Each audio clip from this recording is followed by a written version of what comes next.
Live in the zone where the cannons explode. Ian Beckles on the mic. Hello, everybody, and welcome back to In the Trenches. Hopefully, everybody had a wonderful week. First, let's show love to our major sponsor, Manny and Gordon, for making this possible. One love goes out to them. And let's get this thing rocking. All right, it's preseason. Buccaneer football is upon us. We waited for quite a while. We got a little dose last weekend, and that's a little dose because now I used to joke that those are going to be UPS drivers later on. A lot of those people you saw on Saturday, and then I had a UPS driver call in and cuss me out, and I try to keep it real. But a lot of those people you saw on Saturday are not going to be a big part of people's football teams. So, as one of the voices of the Buccaneers in this town, I get a lot of questions. How do you think the draft was? Which I hate that question because I'm not going to sit there and bullshit you and tell you I think I know how the wide receiver from Ohio State's going to do in our system. How the hell am I going to know? So I don't do that, okay? Here's another thing. As football fans, we get so excited when football comes around because, it's preseason, it looks like real football. And I get this question a lot. Well, how do you think so played in the first preseason game? It's just an irrelevant question to me, okay? Because of anybody who's played the game before, and I played 9 years. I was at 11 training camps. I played a lot of preseason games. I understand the importance of them, or the lack of importance of them. If you shine in the first preseason game, it's better than not shining, but it means squadooch. It doesn't mean not one thing. And it depends what position you're playing, okay? Say you're an offensive lineman and you're playing against a starting defensive lineman and you have a good quarter against his starting defensive lineman. That's okay. That's something you can evaluate. If you're a quarterback in the NFL, and I'm not talking about anybody. I could be talking about Kyle Trask. I could be talking about Shador Sanders. I could be talking about whoever played on Saturday or Friday.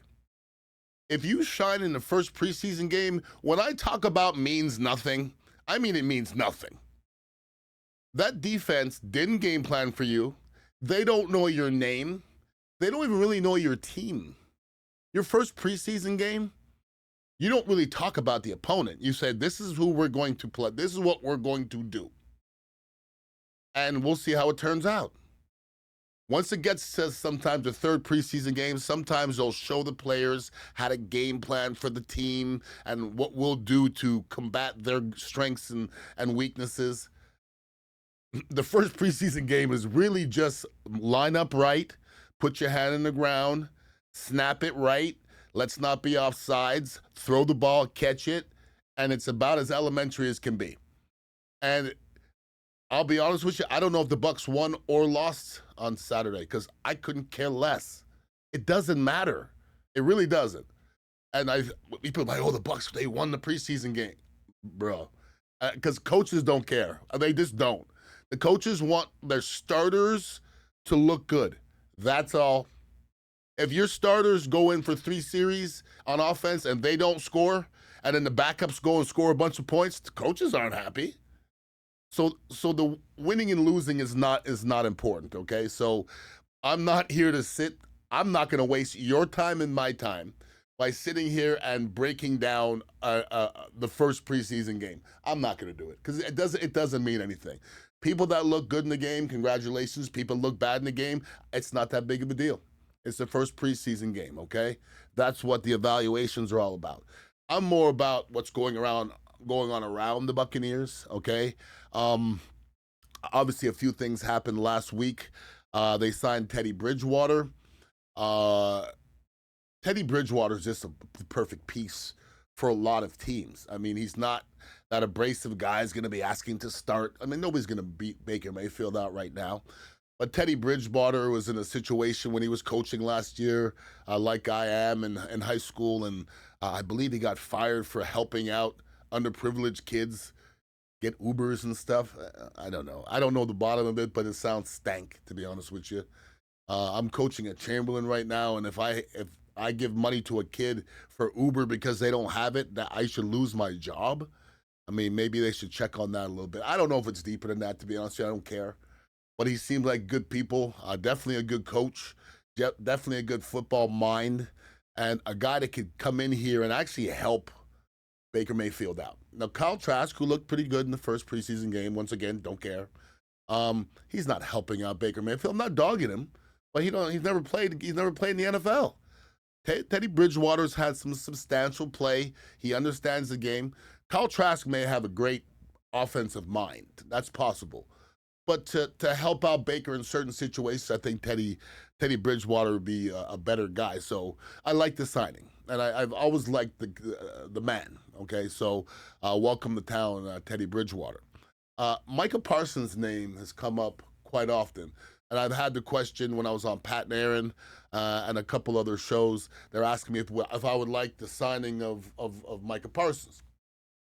And I've talked about this before. I picked Micah Parsons out of college as my pick of the players that I think are going to succeed. And the only knock on I had of him was he plays too hard. I don't know if he's gonna make it physically. And I'm still curious if he's gonna make it like in Lawrence Taylor. Like Lawrence Taylor didn't miss games. The unfortunate part, the first game Lawrence Taylor missed because I cut him.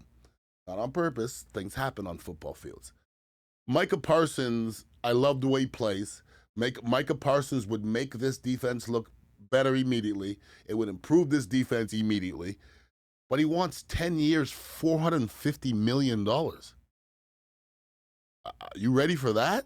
I don't know if I'm ready for that. That's a lot. That's a lot of money to put out there for a guy who may be on the sidelines in 2 years. We don't know. I mean, a physical Russian end like that, they don't last that long. He's different.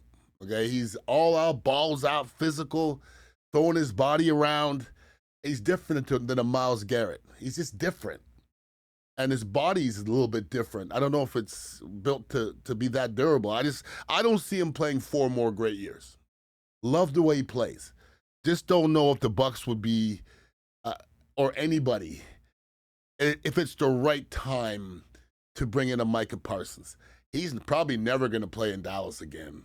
And Jerry Jones, if you're a Dallas Cowboy fan, first of all, I'm sorry to hear that. Second of all, Jerry Jones is going to go down as the worst general manager not the worst owner. He's the worst general manager of all times. You can't mess up more contract situations and relationships with great players than Jerry Jones. Come on, it's terrible. It's bad looking. It never turns out well. Dak Prescott is overpaid because of Jerry Jones. If Jerry Jones did it the right way, Dak Prescott would be getting paid like everybody else. So it's just, eventually you got to call a spade a spade. Jerry Jones ain't the one, okay? He's not the one. And his ego is going to be the reason why the Cowboys don't probably win a Super Bowl in his lifetime again. And I don't think he cares because we just talk about Jerry Jones every day, and I think that's all he needs for his ego. I really do. Another thing that was talked about last week on a few different shows was smelling salts and how it's supposed to be banned, and it wasn't banned, but now the NFL said that they're not going to supply the smelling salts, and all that is a cover your ass type of thing. You know, they don't want people saying that it's masking concussions, and there's always the word concussion's always behind it somewhere. I was somebody who abused smelling salts. I always like to be clear-headed. Smelling salts clears your head. Like if somebody puts smelling salts on that table right now, I take a little sniff of it, and it clears you up a little bit, and you're ready to roll. You kind of think clearly. Some guys did it just before every game. Some guys did it almost every series. I did it as needed, but I hit the smelling salts a lot. I don't see any reason for them. And listen, you know what's going to happen? The NFL is going to say, oh, we're not going to supply the smelling salts anymore. And a smelling salts company is going to give them hundreds of millions of dollars to represent them or something like that. That's usually the way it happens. Now, last week, the Bucs did mess with the Titans in those joint practices. As a player, those joint practices used to be the worst things. You know, it almost like we used to go to Jacksonville and roll up in there, and we roll up on their field, and almost like we're sacrificial lambs, and we're like like rolling in meat for these guys. It's a tough situation because it's a very violent thing. You've been practicing against your own team for a week and a half and you're tired of each other and everybody hates each other. Then you go to another opponent and then you have to practice against somebody who you're about to play against. It's just a very combative type of atmosphere. There's fights all the time. There's scraps all the time. There's more shit talking than I've ever seen in my life. And it's not for the weak. And from what I hear, the Buccaneers held their own against the Titans. There's a couple scraps here and there. Luke Gedeke, I think I saw him in a scrap. I think I saw Cody Mauch in a fight. I like our Buccaneers offensive line. If Tristan Wirfs comes back, obviously, soon, and he's healthy, and we need him to be who we are, obviously. But I really like this Bucs offensive line, and I don't say that very often. But I think they're getting a little gritty. I saw some mic'd up Cody Mauch. Gedeke. I like the kid. He got a little shit talk in him, So I'm looking forward to this season. And if this Bucs offensive line says, jump on my back and let's rock, it could be a good season for the Buccaneers. Once again, I went and saw a couple practices. You don't get a chance to see a whole lot. From what I heard, Shiloh Sanders was doing a great job against a lot of those Tennessee wide receivers, locking them up. So he's got some good grades in the preseason so far. Don't be shocked. I wouldn't be shocked if he makes the team. Listen, there's a lot of hate out there in this world. And Deion Sanders is such a, polarizing person that he draws hate. And the unfortunate part is his kids are catching a lot of it. And I think they're good kids. I just think they're good kids that are in the 2025 that have a lot of money. If your kid is a good kid and you give them millions of dollars while they're 21 years old, they're going to act a certain ways. Oh, they're cocky. Well, shit. They're the richest people in the room. When you go somewhere, the richest person in the room, ain't they cocky?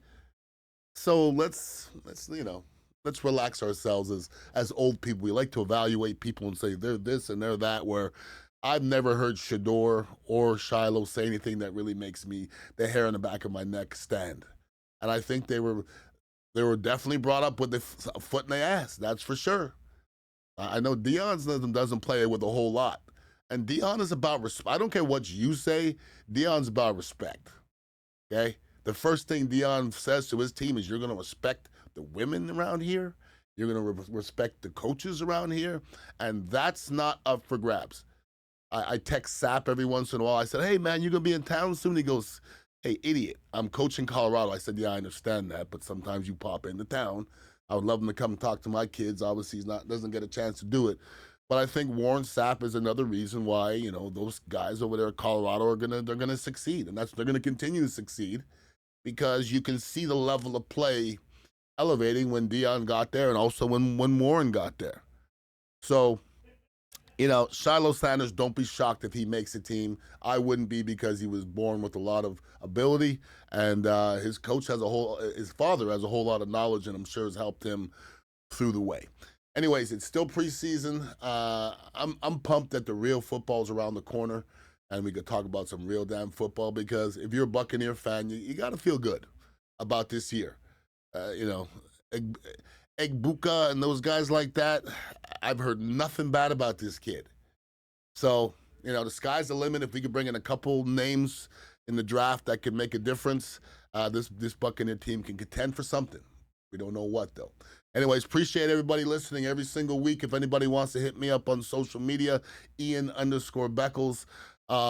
If you're into the Kava and Kratom world, we're having a big event at the Dignitary Cafe on Saturday. It's going to be kind of a customer appreciation event. And we're going to have some people from Kava Social and some of my people from The Bone come and hang out, and some celebrity bartenders. So come hang out with us Saturday night from, I think, 8 o'clock on. I'm going to do a little DJing and then be some karaoke and stuff like that. So 4817 South West Shore Boulevard, come hang out with us. And I appreciate everybody listening every single week. Have a wonderful week, everybody. Peace out. Some lawyers want to look like superheroes on a billboard, but which lawyers are regarded as superheroes in the courtroom? trust the expertise of board certification.